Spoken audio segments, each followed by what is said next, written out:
Ya en el Ecuador de febrero pues, toca hablar de lo que pasó en febrero a lo largo de los siglos, en noticias, historias relacionadas con la historia de España y por supuesto con la historia de Guadalajara y toca hacerlo pues siempre con quien nos trae todas estas noticias a raíz de sus investigaciones. Mariano Navarro, a quien ya doy la bienvenida de nuevo a Es la Mañana de Guadalajara. Buenos días, Mariano, ¿qué tal? ¿Cómo ha ido este mes? Buenos días, José Luis. Bien, ya parece que lo del COVID lo vamos superando, pues bien para todos. A ver si es verdad. Bueno, ¿por dónde empezamos? Que hoy me parece que además tenemos una fecha muy señalada como punto de partida, ¿no? Hoy es una fecha señalada en la ciudad de Guadalajara y vamos a empezar con 3 eventos que están relacionados con nuestra ciudad y 3 episodios importantes. El primero, y es que un 14 de febrero de 1542, de verdad, fue fundada la ciudad de Guadalajara. Guadalajara, Jalisco, de México. Efectivamente. Jalisco, exacto. Es cierto que fue Cristóbal de Oñate en enero de 1532 el primero que hizo un asentamiento en una avanzadilla de exploradores españoles que pertenecían al grupo de Cortés de la zona. A su vez, Cristóbal de Oñate estaba dentro de las órdenes de Nuno Beltrán de Guzmán, que es quien es originario, nació el 31 de octubre de 1490 en Guadalajara y fue quien realmente hizo los actos protocolarios y los actos de fundación de la ciudad con todos sus órganos de gobierno. Por eso si alguien se interesa un poco por esta historia, va a ver que unos le dan como fundador a Cristóbal de Oñate y otros a Nuno Beltrán de Guzmán. Pero el hecho es que Cristóbal de Oñate lo que hizo fue un asentamiento de exploradores, que fue las primeras familias que hicieron allí, en avanzadilla hacia la conquista de México hasta el Pacífico. Pero luego ya te digo que fue Nuno Beltrán de Guzmán quien un 14 de febrero fundó la ciudad de Guadalajara en México con todos sus órganos administrativos. Nuno Beltrán de Guzmán le mandaron allí como gobernador de Pánuco y fue nombrado además presidente de la audiencia de la Nueva España. La Nueva España, para quien no lo sepa, era toda la zona de México. La zona de México se llamaba Nueva España y la zona de Colombia, Venezuela, era la Nueva Granada. Bueno, debo decir en esto, muy a mi pesar, que nuestro paisano no brilló por su elegancia en su pasada por América, porque de hecho como presidente de la audiencia de la Nueva España estuvo solamente un año, porque no solamente tiene una ambición extraordinaria, una ambición personal, sino que además tuvo ciertos tildes de crueldad con los indígenas de allí y de hecho le destituyeron. Esto lo digo porque ya me fastidia, pero es que sí, pero fue una realidad, claro, pues evidentemente. Claro, sí.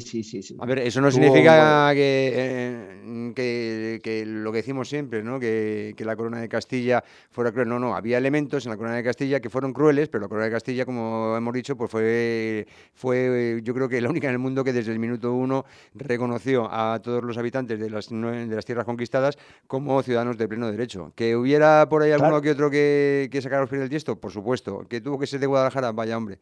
Pero bueno. Sí. De hecho, le destituyeron. Sí.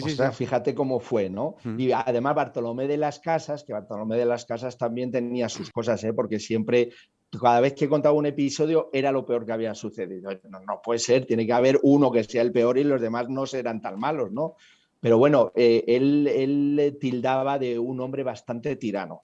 Fíjate que Bartolomé de las Casas consiguió parar la conquista durante 4 años, si no recuerdo mal, y estuvieron haciendo una revisión de si se estaba haciendo bien y si a los indígenas se les trataba debidamente como desde el rey, desde la corona española, se exigía a los que iban allí. Bueno, esto como es un evento importante, independientemente del perfil del personaje, pues es importante saber que un 14 de febrero se fundó Guadalajara de México. Ujú. No creas tú que a los mexicanos a muchos les gusta esta historia. Cuando lo comentas con ellos te miran un poco, pero es que esto, la primera Guadalajara, me vas a disculpar, pero fue la nuestra, luego fue Eh, la vuestra. bueno, Otra pues, cosa es que tiene mucha más visibilidad la vuestra bueno, ahora que la de pero España, pero eso tiene un fácil remedio, que se compren un libro y se lo lean, un libro de historia. eso es aparte, sí, sí. En fin, bueno, Bueno, más cosas.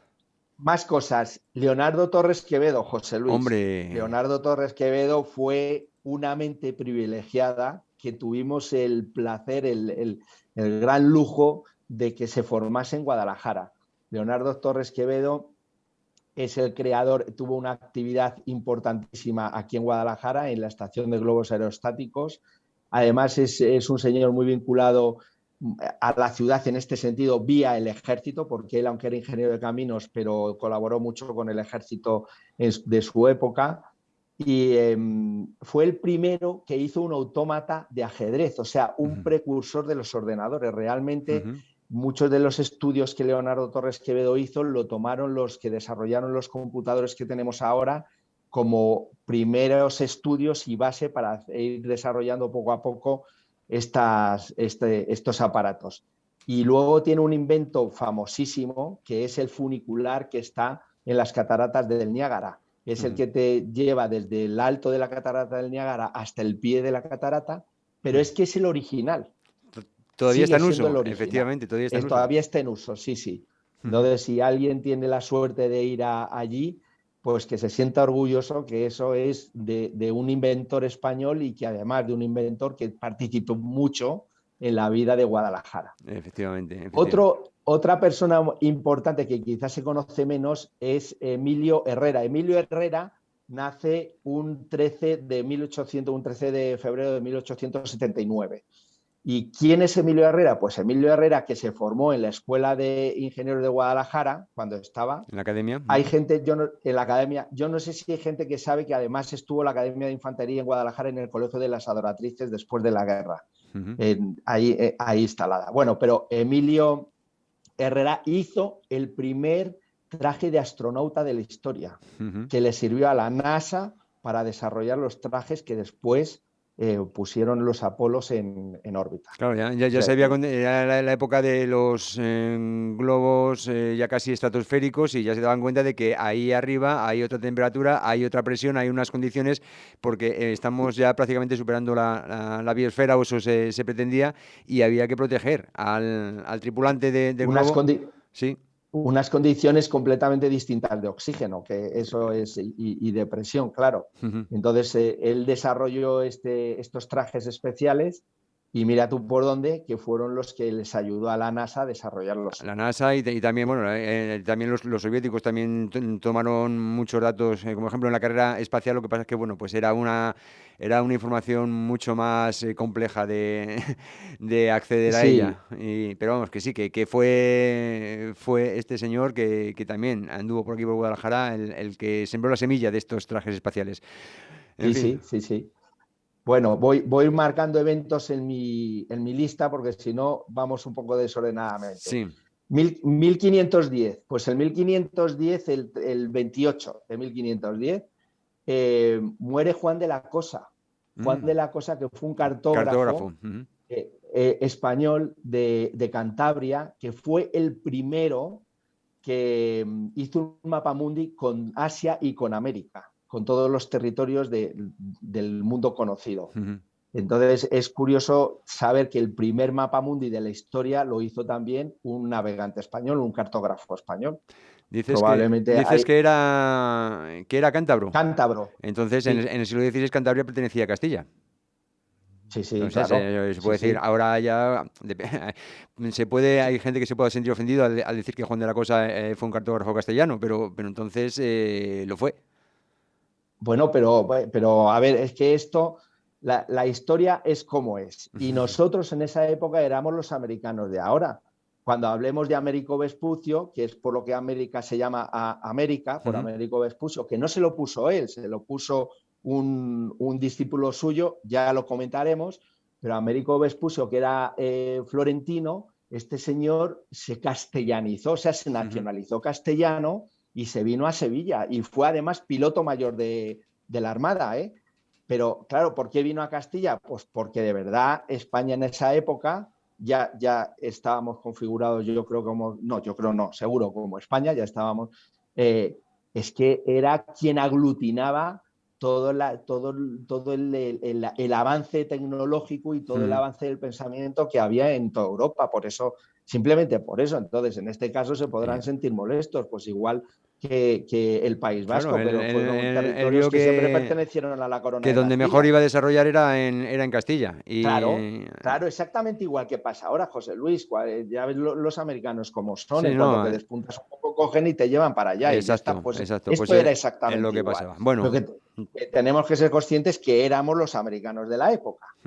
Bueno, 24 de febrero de 1500. Nace en Gantes Carlos I de España y V de Alemania. Entonces, este es un acontecimiento importante porque resulta que su madre, Juana la Loca, la reina Juana de Castilla, estaba embarazada y se puso de parto en el castillo de Gantes en una fiesta que la tía de Felipe el Hermoso, el marido de Juana, había organizado, Margarita de Austria. Y entonces dio a luz allí a Carlos.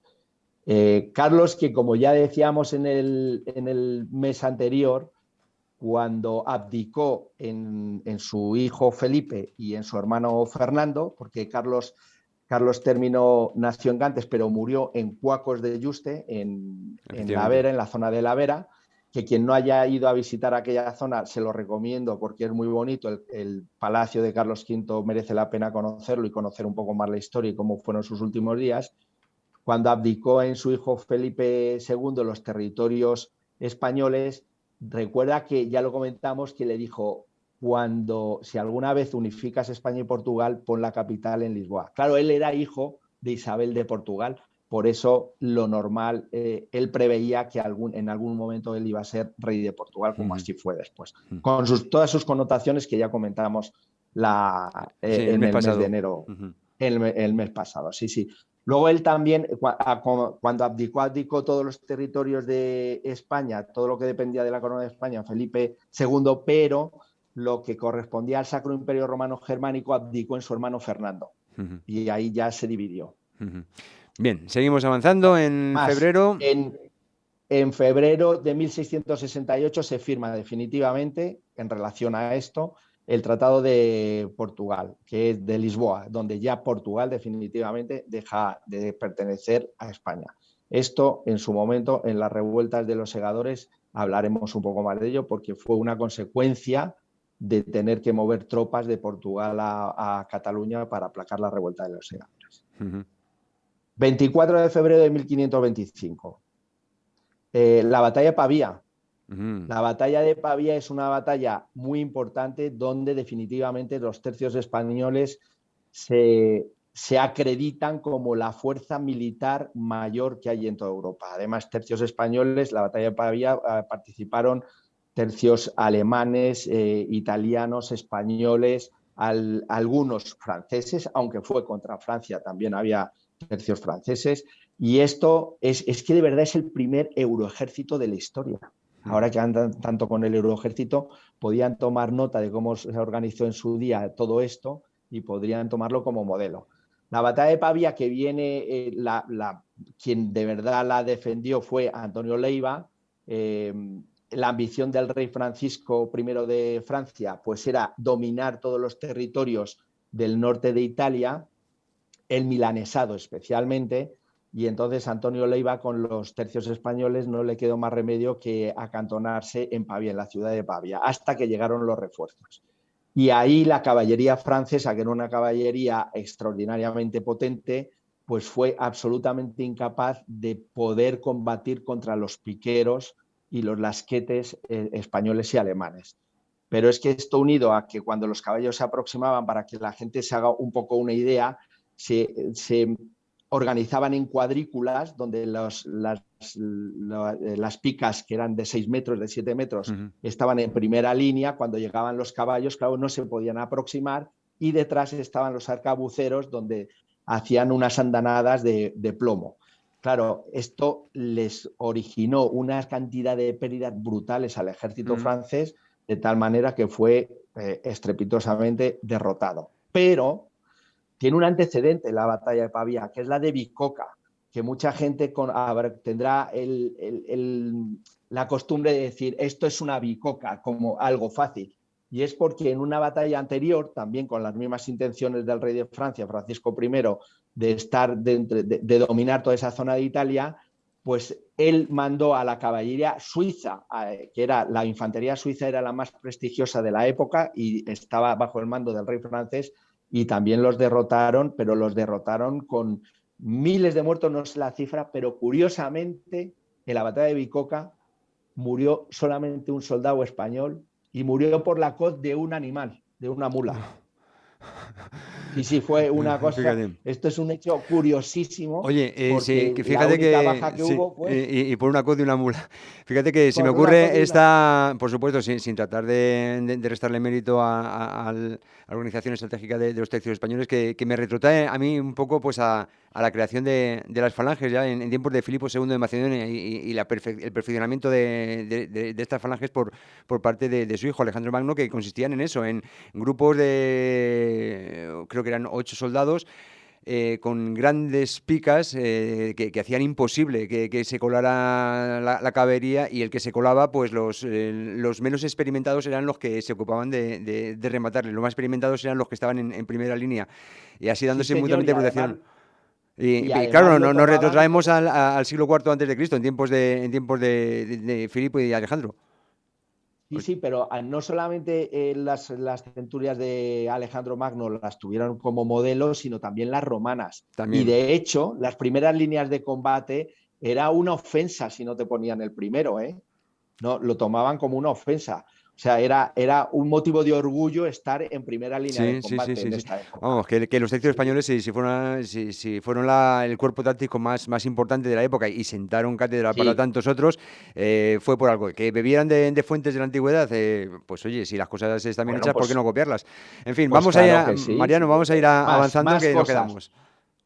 485 años de infantería española. Todo el mundo conoce en las películas a los marines, los marines, los marines. Y más Dale Mariano. con los marines. Bueno, la primera infantería española se creó el 27 de febrero de 1537 con los infantes tropas de a pie que Carlos I movía en las galeras.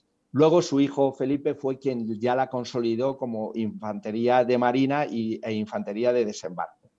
Pero es curioso que son 485 años de la primera fuerza naval a pie que se hizo en la historia. De hecho, después, el 9 de febrero de 1598 muere don Álvaro de 1588, perdona, muere don Álvaro de Bazán. Don Álvaro de Bazán, que fue dicen que nunca perdió una batalla naval. Entonces, él fue el primero que utilizó esta infantería en el desembarco de Terceira, cuando Portugal pertenecía a la corona española, pues las Islas Azores estaban un poco todavía rebeldes y desembarcó en Terceira para ya tomar posesión de las Islas Azores como parte del territorio español. Y él fue el primero que utilizó la infantería de marina en una estrategia como esta, y que fue modelo también para el resto de los ejércitos, cómo utilizar la armada con infantes para llegar a través de las playas e invadir los territorios que en ese momento, según la batalla, les conviniese, ¿no? Es muy importante este evento de don Álvaro de Bazán, que era el marqués de Santa Cruz. Si alguien va por Ciudad Real, que vaya a Santa Cruz de Mudela, donde está el palacio de los Bazán. Y también es importante recordar que él tenía un hermano que se llamaba Alonso de Bazán, que fue quien derrotó a la contraarmada en 1889, después de que la Gran Armada tuviese el desastre de la tempestad. La Que, por felicísima Armada. cierto, eso es, que la Armada Invencible es como la llamaron los ingleses, un poco en plan de sorna, ¿no? de risa, pero se llamaba la Gran Armada. Y fue Álvaro de Bazán el primero que Felipe II le dio el encargo de organizar esa armada para invadir Inglaterra, porque el sentido de la armada era ayudar a las tropas de Alejandro de Farnesio, lo contaremos en agosto cuando salió, pasar desde Holanda hasta Inglaterra para invadir Inglaterra. Luego los ingleses hicieron lo de la contraarmada y ya contaremos cómo fue aquel episodio, que fue muy curioso y ellos lo tienen bastante oculto, no quieren saber mucho de lo que les pasó a ellos. Así es. Bueno, Bueno, muy rapidito ya 11, tiene que ser, 11, Mariano, seguimos. vale, desprisa. 11 de febrero de 1873, Primera República. Primera República, que como ya también comentamos hace poco, pero sucedió aquí. Al final, el general Pavía terminó con ella y Martínez Campos volvió a instaurar la monarquía borbónica con Alfonso XII. La Primera República, que fue, pues hemos tenido malas experiencias con las repúblicas, pero la Primera República, acordaos que decíamos en enero que Jaén se enfrentó a Granada, que Cartagena quería adherirse a Estados Unidos como Estado independiente. O sea, esto de los cantones no nos sirvió de mucho. Luego comentaremos también en el próximo mes lo de la Pepa, que tiene mucha relación con esto. Sí. Y te mandaré algún documento para que lo pongas a los oyentes y a los quien lo ven, algún documento curioso de quiénes firmaban la Pepa. También en 1836 vino la maldita desamortización de Mendizábal. ¿Qué fue la desamortización de Mendizábal? Pues como la Hacienda española estaba sin un duro, se le ocurrió a este señor, que era ministro de Hacienda, expropiar bienes a grandes familias y al clero. Por eso es por lo que hay muchos castillos y muchos monasterios abandonados, porque Exacto. A partir de la desamortización, pues la gente que se ocupaba de ellos, especialmente los monjes, se tuvieron que marchar de allí, porque les quitaron la propiedad, pues no lo pudieron mantener. Y a partir de ahí la ruina, claro. La ruina, pero además esto unido a Madoff, que se le ocurrió la gran idea que como las murallas no dejaban crecer las ciudades, hay que destruir las murallas, pues destruyeron un montón de patrimonio entre estos dos, ¿eh? Nadie se puede imaginar la cantidad de patrimonio. Valencia, por ejemplo, que está en las Torres de Guard, tenía una muralla espectacular y la destruyeron toda para dar más amplitud a la ciudad. En lugar de haber hecho, bueno, hacemos una ciudad extramuros, claro, como en otros sitios. Ahora ciudades como Guadalajara o tantas otras, pues podían tener, o seguramente fueron rodeadas por murallas como las de Ávila o como las de Lugo, no lo sé, pero vamos. Claro, y estas las mantienen porque la ciudad no crecía tanto y entonces no demandaba mucho más espacio, si no se las hubiese encargado, ¿eh? También. En fin. Bueno. Vamos a ir finalizando, Mariano, que bueno, la radio ya sabes cómo es. El último episodio que contamos aquí, que es el Maine en la bahía de La Habana, de Cuba. Sí. El Maine, que nos originó una guerra con Estados Unidos porque, curiosamente, todos conocen el premio Pulitzer, pero Joseph Pulitzer tuvo un protagonismo especial en este episodio, dando informaciones falsas de lo que había pasado con el acorazado Maine. No fue Joseph Pulitzer, fue su archienemigo William Randolph Hearst. Bueno, es que yo tengo William Randolph y Joseph Pulitzer, lo tengo aquí y creo que digamos que era el antagonismo el uno del otro. Hearst se le denomina como el inventor de la prensa amarilla, y en la película Ciudadano Kane hay una escena que relata un poco por la historia de Hearst. Hay una película en la cual pues recibe pues las informaciones en la redacción del periódico, en la redacción de El Enquirer, en el cual le dicen sus corresponsales en La Habana que dice, pero es que aquí no hay guerra con los españoles, y la reacción del protagonista, que está, como decíamos, encarnándola a Hearst, bueno, en la película se llama Charlie Foster Kane, interpretado por Orson Welles magistralmente, pero bueno, el protagonista, el director del Enquirer, dice, dile a los corresponsales que me manden las fotos, que la guerra ya la monto yo. Bueno, pues Hearst debía funcionar en ese sentido, ¿no? Y por eso el tema de... Bueno, cuenta tú lo que pasó con el Maine, que lo que pasó después con Hearst ya más o menos ha quedado claro, ¿no? Sí, bueno, sin embargo, fíjate, yo creo que Pulitzer tuvo también una participación activa en esto, porque él publicó una frase en un periódico que decía recordar al Maine al infierno con España, y eso fue como una espoleta que ya puso a toda la opinión americana en contra de España. Pero de verdad lo que pasó en el Maine es que las calderas estallaron por un fallo de las calderas, no fue una mina como ellos decían. De hecho, hubo una investigación en 1976 de la Armada Americana que determinó que efectivamente fue un fallo en las calderas y en ningún caso una explosión de una mina, porque el casco del barco estaba abierto de dentro a fuera y no de fuera adentro. Si Claro. hubiese sido una mina, el casco tenía Y, una y hay, apertura claro. completamente distinta. Y hay Entonces, también quien dice que la explosión de las calderas, bueno, pues es la explicación oficial, pero que la oficiosa es que a lo mejor fue también intencionada por parte de los propios que dijeron, bueno, vamos a reventar un barco de los nuestros para así... algún sabotaje suyo exacto, propio. autosabotaje para poder justificar una guerra contra España y echarles de Cuba, como pasó. En O fin. como pasó, sí, sí, sí, lamentablemente. Bueno, Pues he visto que has trabajado mucho y muy duro como siempre contándonos todas estas cosas y he visto que como siempre se nos queda el tiempo corto porque hablar contigo sobre historia de España es una aventura en la que da gusto adentrarse. Muchísimas gracias, Mario Navarro, por hacerlo un mes más y ya hablamos en marzo con las efemérides correspondientes, ¿de acuerdo? claro que sí, un abrazo a todos.